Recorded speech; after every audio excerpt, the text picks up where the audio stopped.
Halo teman-teman, salam sejahtera bagi kita semua.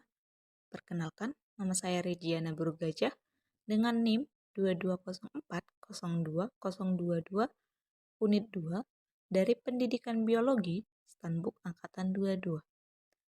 Di sini, saya membuat video animasi untuk memenuhi tugas mata kuliah mikrobiologi, yaitu tentang sistem reproduksi bakteri, faktor perkembangan, kurva pertumbuhan, dan pengendali pertumbuhan bakteri. Baiklah, untuk mempersingkat waktu, langsung saja kita simak videonya bersama-sama. Yang pertama ada bakteri. Bakteri dapat melakukan reproduksi dengan dua cara, yakni reproduksi secara aseksual dan reproduksi secara seksual. Reproduksi secara aseksual ini adalah pembelahan binar, pembentukan tunas atau cabang, dan pembentukan filamen. Reproduksi pada bakteri dibagi menjadi dua. Yang pertama ada reproduksi aseksual dan reproduksi seksual.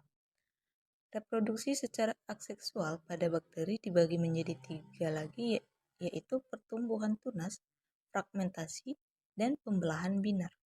Yang kedua ada reproduksi seksual. Pada bakteri, perkembangbiakan seksual melalui pertukaran materi genetik yang disebut dengan rekombinasi genetik. Sel yang memberi bahan genetik disebut sel donor, sedangkan sel yang menerima bahan genetik disebut sel resipien.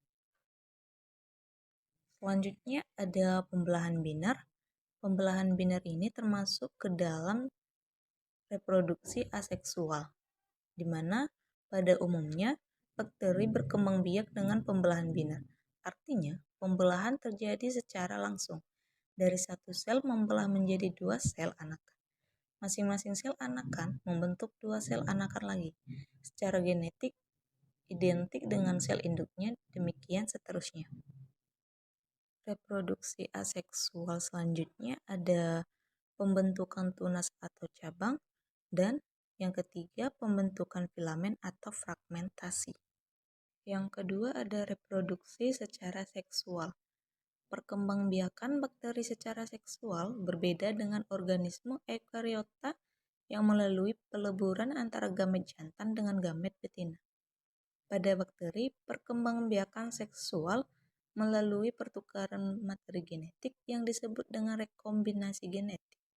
Sel yang memberi bahan genetik disebut sel donor, sedangkan sel yang menerima bahan genetik disebut sel resipien. Pada reproduksi seksual ini terdapat tiga pembelahan. Yang pertama ada transformasi, yang kedua ada transduksi, dan ketiga ada konjugasi.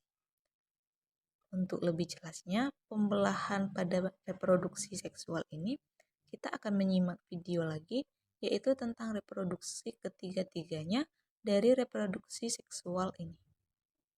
Kali ini kita akan membahas proses transformasi bakteri.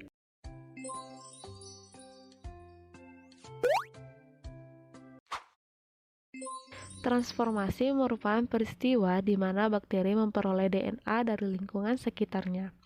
Permukaan sel bakteri memiliki protein yang dapat mengenali DNA dari jenis yang masih berkerabat dengannya, kemudian mentransport DNA tersebut masuk ke dalam sel.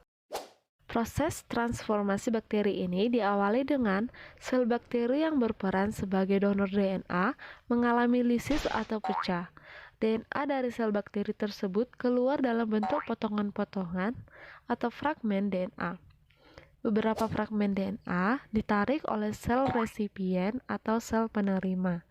DNA donor pun masuk ke dalam sel bakteri dan terpisah menjadi dua. Jika DNA donor mirip dengan DNA penerima, maka DNA donor akan bersatu dengan DNA penerima, sehingga terbentuklah DNA rekombinan. Perubahan struktur DNA ini akan menyebabkan perubahan sifat bakteri. Tetapi, jika DNA donor tidak mirip dengan DNA penerima, maka DNA donor akan didegradasi oleh nuklease. Akan tetapi, terkadang DNA donor dapat hidup berdampingan dengan DNA sel penerima sebagai plasmid.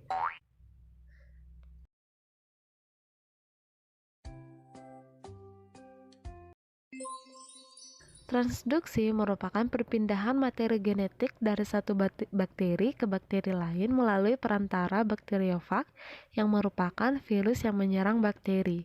Reproduksi bakteri secara transduksi ini berkaitan erat dengan replikasi virus secara litik dan lisogenik. Proses transduksi diawali dengan terjadinya siklus litik, di mana bakteriofag menempel pada permukaan sel bakteri. Kemudian bakteriofag melakukan injeksi materi genetik yaitu DNA ke dalam sel bakteri. DNA virus masuk ke sitoplasma sel bakteri. Di dalam sel bakteri, DNA virus mengambil alih kendali DNA bakteri sehingga DNA virus mampu mengendalikan segala proses di dalam sel bakteri. Kemudian, DNA virus akan menggunakan DNA bakteri untuk menduplikasikan DNA-nya. Kromosom bakteri akan terdegradasi menjadi potongan-potongan DNA berukuran kecil. Virus kemudian menggunakan sistem metabolisme sel bakteri untuk menghasilkan komponen-komponen virus. Kemudian terjadi perakitan komponen virus menjadi virus yang utuh. Kepala virus akan diisi dengan DNA virus. Terkadang, kepala virus ini diisi oleh DNA bakteri yang terpotong-potong tadi, sehingga bakteriofag mengandung DNA bakteri. Sel bakteri akan mengalami lisis dan semua virus baru keluar. Bakteriofag yang mengandung DNA bakteri menginfeksi sel bakteri lain. Bakteriofag mulai menempel lagi pada dinding sel bakteri dan menginjeksi DNA bakteri ke dalam sel bakteri. Setelah itu terjadilah siklus lisogenik. DNA bakteri yang berasal dari bakteriofag akan tergabung dengan kromosom bakteri penerima, membentuk profag, sehingga terjadi rekombinasi genetik karena kromosom bakteri penerima telah memiliki DNA yang berasal dari dua sel. Hal ini menunjukkan bahwa proses transduksi telah berhasil dilakukan. Proses transduksi ini disebut dengan transduksi umum. Konjugasi adalah peristiwa transfer bahan genetik berupa plasmid F positif dari satu individu kepada individu lainnya. Karena secara morfologi tidak diketahui jenis kelamin bakteri, maka kedua bakteri yang terlibat disebut sebagai individu positif dan individu negatif. Proses konjugasi ini diawali dari pembentukan berkas-berkas yang bergerak saling berdekatan dari kedua individu. Sel yang berdekatan saling membentuk tonjolan, di mana kedua tonjolan tersebut bersentuhan dan saling melebur, membentuk jembatan tipis yang disebut pilus. Melalui pilus inilah terjadi transfer plasmid dari individu positif ke individu negatif. Setelah proses ini selesai, maka pilus akan hilang. Selanjutnya ada pertumbuhan bakteri. Ada 6 faktor yang dapat menghambat pertumbuhan pada bakteri. Yang pertama ada faktor suhu, yang kedua ada pH, yang ketiga ada kelembapan, yang keempat ada air, yang kelima ada ketersediaan oksigen, dan yang terakhir ketersediaan osmosis dan nutrisi. Selanjutnya ada pertumbuhan bakteri.